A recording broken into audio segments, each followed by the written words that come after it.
2024-এর শেষ শীতের আমেজ নিয়ে শুরু হতে চলেছে 2025। বছরের শেষ আর শুরুতে এমন কোনো বাঙালি নেই যিনি বাড়ির কাছে বা দূরে কোথাও না কোথাও একবার অন্তত চড়ুইবাতি বা পিকনিক করবে না।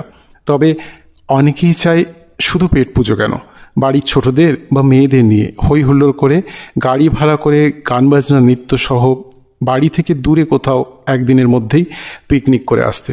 এবছর 2025-এ যারা নতুন জায়গায় যেতে চান তাদের জন্য এই ভিডিওটি। হরেক রকম নতুনত্ব, সব রকম সুবিধা সহ একটি নতুন জায়গা কলকাতা থেকে মাত্র 1.5 ঘন্টা দূরত্বে, বসিরহাটের কাছাকাছি টাকি রোডের উপর নতুন ঠিকানা ঘোষবাড়ি।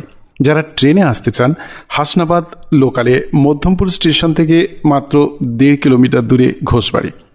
নতুন বছর 2025-এ আপনাদের জন্য নিয়ে এসেছি এক দারুণ ঠিকানা, ঘোষবাড়ি পিকনিক স্পট। কলকাতা থেকে মাত্র 1.5 ঘন্টা দূরত্বে, বসিরহাটের কাছে